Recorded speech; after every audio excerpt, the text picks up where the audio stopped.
itong mainit na issue. Naku po, grabe ho, pakukulong ni Yorme si Chua. Naku, ay naku, matindihan. Ha? Gusto natin yan, kung sakasakali, ha? Kung sakasakaling pwede, gusto natin yan, ha? At etong si Abante, nakaw. May papag-usapan tayo tungkol dyan kay Abante, ha? Kung abutin ng ating oras. Pero pag-usapan din natin niya kasi si Abante, abaho, nandyan na naman yung kanyang banal-banalan mode. Di ba? Mamaya pag-usapan natin. Saka may pag-uusapan pa tayo ngayon. Ang dami nating issue. Naku, mag-e-enjoy kayo sa ating video ngayon, ha? Pag-uusapan din natin yung kay Vico Sotto. Naku. At syempre, pag-uusapan din natin yung etong si Torre. Naku, mukhang palalayasin na. Mamaya pag-usapan natin yan, ha? Excited na ba kayo? Ako din, excited na ako. Pag-usapan na natin. Eto na. Simulan na natin dito sa issue kay Yorme. Alam mo, etong nakaraang araw, talaga nga namang nagimbal ang taong bayan dahil etong si Yorme, napamura ng malupit. Alam mo, ito si Yorme, ito'y laking kanto, pero hindi ho yan nagmumura. Kahit sa personal, pagkakausap mo yan, hindi ho yan nagmumura at napaka-ano ho niya na laking kanto siya, pero kahit pa paano, hindi ho siya yung hihirit na, alam mo, yung palaban. Kasi as much as possible, gusto niyan yung yung everything is okay. Kaya nga, 'di ba, kahit ang alam naman natin, tumakbong presidente 'yan. Kahit si Marcos ang nanalo, mantakin mo hindi ho siya nagsalita. Nga kasi tapos na ang kampanya, hindi na siya nagsalita. Medyo si Yorme pagdating sa mga ganyan. Pero ngayon, bakit siya napamura ng lintik-lintik na talaga? Kasi nga umaabuso na. Which is, alam naman po natin na talagang yung, alam mo, first 2 years pa lang, kung babalikan ninyo ang ating video, first 2 years pa lang ni Marcos, tayo po ay nagsasalita na po tungkol po sa mga kutungan, tungkol ho sa pangyayari ho sa Kamara. Tayo po ay nagsasalita na po tungkol dyan. At mga kaibigan, matindi na ho ang ating kaalaman patungkol sa mga ilang nadidismayang kongresista o mga mambabatas na nadidismaya dahil grabe daw ang nakawan. Yun ang kwento sa akin. Grabe daw. At ang bilin sa kanila, nakaw all you can as much as possible. Nakaw all you can kasi baka hindi tumagal ang administrasyon, wala na silang pagkakataon ng magnakaw. Kasi nga, ngayong administrasyon, talagang walang pakialam ang presidente, mahinang nilalang ang presidente, kaya ang sabi, magnakaw na kayo kung kaya ninyo, parang ganun. Yun, di ba? Naalala ninyo? Sinabi ko ito noon na mga una nating mga video-video, di ba? Sinabi ko nang sa inyo to, kaya di ba, meron pa ako sinabi na yung mga party list nagkakaroon ng tampuhan kasi tila sila yung pinakamalakas. Alam naman natin kung sino yung party list na malakas nung panahon ni first 3 years, di ba? At dahil doon kinamkam daw yung pera, as in wagas ang pagnanakaw daw. Talagang hindi lang 10 times ang niyaman itong na-animal na mga party list na ito. Kaya nga, noong time na yon, hindi pa pumuputok yung balita na yon. Pero ngayon po, putok na putok na. Ika nga, putok na yung mga nakawa na ganap dito ho sa Kamara, yung mga project. Diba? At unti-unti na yan, from flood control to rock netting, di ba?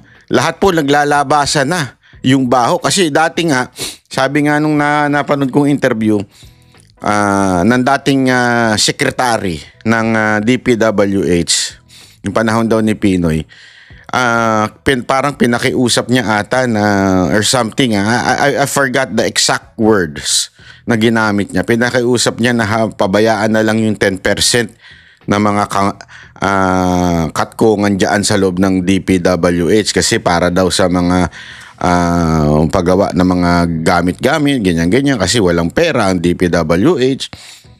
Pero ngayon daw, garapalan na. More than half. Ang natitira na nga lang ngayon sa proyekto, 20%. Could you just imagine anong magagawa ng isang proyekto na 20% na lang ang matitira kung tama ang presyo? So anong gagawin? Palalakihin yung presyo. Kunwari, halimbawa, kung dati itong alcohol na ito, halimbawa lang naman po ako, kunwari itong alcohol na ito, 100, di ba? So para makabili ka nito, 100. Kaya lang, yung inutusan mong bumili, pinatungan. So dati pinapatong lang 10%, so 110. Okay pa, di ba? Kaya lang, eventually, gusto ng kumatkong nung pinabili mo ng 80%. So, imaginein mo kung kakatkong siya ng 80% doon sa 110%, magkano lang na matitira sa pambili mo ng alcohol? Siguro 20 to 30 pesos, something like that. Di ba? So, more or less, di ba? So, paano ka makakabili nun? Ang tendency ngayon, mamahalan mo ngayon to para makakatkong ka ng 80% o yung sabihin na nating 80 pesos. Kasi 100 to eh. Gusto mong kumatkong ng 80 pesos? Patungan mo na lang. Di ba? Ganon ang katindi. So, ibig sabihin, 20% na lang ang natitirang pambili o panggawa ng isang proyekto ngayon. Kaya nga ang lala. At no wonder, syempre pagka sobrang baba ng aanuhin mo dyan, gagamitin mo, yung quality, wala na. Yeah? It's either ghost. Actually, nagsimula yan sa yung quality mababa. Di ba? Ibig sabihin, hindi masyadong maganda yung quality. Tapos, naging hindi tapos. Di ba? May mga ganung proyekto. Una, natapos pero hindi maganda quality. Lumala ang korupsyon. Hindi na tinatapos. Malala yun. Ngayon, hindi na ganun. As in, ghost project. Wala talaga. As in, hindi mo na makikita. Siguro pangalan na lang ni congressman na makikita mo. Gago! Parang yung sa Maynila, di ba? Pangalan na lang ng congressman, puro nakikita ninyo dyan. Ganong kalupit po ang mga proyekto na nagaganap sa ating gobyerno at pumutok na po ito. At isa nga ho sa mga kinagagalitan ni Yorme ay yung naging wala nang direksyon yung mga proyekto. Hinaharang yung karsada, tinatanggal yung satellite office. Kasi alam mo mga kababayan, tama yung sinabi ni Yorme. Tama yung sinabi niya na ang sisisihin naman yung local government eh. Ang sisisihin pagka magulo ang isang lungsod, hindi naman yung congressman. Ang sisisihin yung mayor. Di ba? Bakit ba ang gulo-gulo nito? Kasi yung mayor nito walang kwenta. Kaya nga dapat may kaayusan. Alam mo, ito may kikwento lang ako. Experience ko dito sa Europa. Actually this is not my first time na pumunta po sa Europe. Before, nagpunta po na ako. Nagmotor po ako from Germany, Brussels, Switzerland, Italy. Nakita ko talaga yung sila eh, 'di ba? Alam naman natin, isang Europa is Europe, isang buo, may mga iba't ibang bansa, 'di ba? Pero makikita mo yung difference nila, yung dito mas may kaayusan, dito mas hindi ayos. Sino sisisihin mo? Sisisihin mo ba yung mga mambabatas? Hindi. Kung sino yung namumuno doon sa lugar na yon. Tama, mali. Halimbawa, ako sa Barcelona. Kasi yan ang lagi mong iisipin. How are you going to get around the city? Mag-Uber ka ba? Magbibisikleta ka ba? Mag-scooter ka ba? Alam mo yon? So, doon mo lang iisipin mo na kaagad yung kaayusan ng bansa. And among all the napuntahan ko sa Europe, sa dami ko nang napuntahan dito sa Europe na mga bansa, ang isa sa masasabi ko yung Barcelona maganda. Maganda kasi maayos yung bike system nila, malinaw yung daanan nila, malinaw yung parkingan nila, as in very convenient. Di ba? Doon, makikita mo na maayos yung, kung sino man yung namumuno doon, may kaayusan. Di ba? Dito sa, halimbawa sa Amsterdam, naku po, pabira, oo. Hindi ko naisip bakit dito ko gustong tumagal eh. Hindi kasi alam nyo, yung lamig kasi hinabol ko eh. Ang init kasi sa Barcelona. Pero ngayon, malamig na daw. Pero sa totoo lang, mas gusto ko mag-stay doon. Kasi dito sa Amsterdam, una, madumi. Ang dumi-dumi. Ang baho, amoy. Alam mo na, di ba? Parang kambing ang mga tao dito. Nagdadamo eh. No, tapos ano pa, yung wala kang maparkingan, so hindi ka ang mahal ng Uber, pupunta ka lang sa malapit. Naku po, kamahal-mahal. Doon sa Barcelona, malayo na, 10 euro lang. Sa dito, 4 minutes lang ang biyahe. Umaabot ng 24 euro. 4 minutes lang yung biyahe, 24 euro. Sabi ko nga, pambira naman to. Kasi nga, umiikot-ikot pa or something gano'n. Masa, ang gulo-gulo. Ano ang punto ko dito? No, sisisihin mo ba yung buong may hawak ng Europa? Hindi, sisisihin mo. Sino ba ang gobyerno ng Amsterdam? Kanina nga may nakausap akong Uber eh. Nagkikwento siya tungkol sa government dito, natatawa ako kasi nabibwisit siya, rubbish daw, wala daw kwenta, puro na lang singil, puro pera. Sabi ko, sounds familiar. Parang Pilipinas eh. Although, mas maayos-ayos naman dito. Kahit pa paano, meron silang kaayusan. Kung compare mo sa Pilipinas, wala. Chaos doon, bahala ka sa buhay mo. Dito, maayos-ayos naman. Pero, comparing to the other European country, mas maayos kesa dito sa lugar na to. Diba? Mayaman tong lugar na to, pero magulo. Pero ito, isipin ninyo ha. Kung pababayaan lang ni Yorme yung lugar, di ba? Ng Maynila. Sige, bahala ka na congressman kung saan mo gustong magtayo. Alam mo na may mga congressman di ba? Ang sikip-sikip na ng Maynila. Ang sikip-sikip na ng Maynila, tayo pa ng tayo ng mga building na hindi man lang inaayos. Walang walang sabi nga nung na si Palafox ba yon? Ang problema sa Metro Manila, hindi inayos, kanya-kanya. So, iba yung itsura ng Maynila, iba itsura ng Makati, iba itsura ng San Juan, iba itsura ng Pasay. Ang gulo-gulo, walang kaayusan. May bike lane ba o wala? May sidewalk ba o wala? Ang Maynila po, mga kababayan, alam naman natin, yan ang capital ng Pilipinas, hindi po letter P ha. Maynila po ang capital ng Pilipinas. So, nandyan lahat ng nandyan yung customs, di ba? Nandyan marami ring embassy diyan. Nandyan din yung mga pasyalan ng mga may Koreatown diyan, di ba? Nakakalungkot nga kasi nagsisiksikan diyan, pero ang gulo-gulo. Kasi nga pinabayaan, kaya nga paulit-ulit ko sinasabi ito pagka meron akong pagkakataon na nakakausap si Yorme. Lagi ko sinasabi sa kanya, Yorme, pwede ba pakiayos mo ng 9 na taon ito, 3 term? Ayusin mo in 3 term itong Maynila, ang gulo na talaga. Tapos, nadidiscover niya ang isang source ng kaguluhan na itong mga animal na mga kongresista natin. Na basta tayo ng tayo, na kung ano-ano, basta mailagay lintik na mga pangalan nila, para syempre iboto sila uli.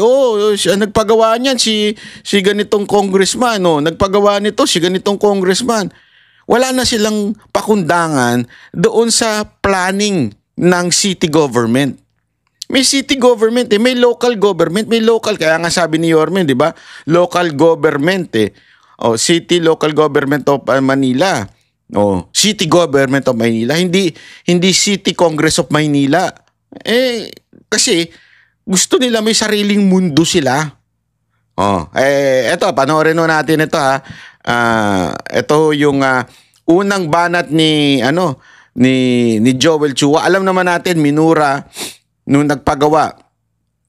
Ang nagpagawa naman po noon si Chua. So pretty obvious na ang minura ni Yorme ay si Chua, di ba? At ito na nga na umiyak po si Joel Chua, as in pumiyok. Ibig sabihin ng umiyak, hindi ho literal yun ha. Ibig sabihin po, eto na, nagdadaldal na, dumipensa na bigla. Oh. Sa ibang balita, binanatan ni Manila Mayor Isko Moreno si Manila 3rd District Representative Joel Chua kaugnay ng isa umanong illegal demolition. Buwelta ni Chua, masyadong bully si Mayor Isko. Nasa frontline ng balitang yan, si Marian Enriquez. Bakit pa nangyayari ito ng hindi nyo inaano sa akin? Lahat to kumpiskay nyo. Walang permiso yan. Kumpis na yan. Nanggagalaiti si Manila Mayor Isko Moreno nang abutan niya ang mga heavy equipment sa loteng dating kinatatayuan ng Rasak Covered Court sa Santa Cruz.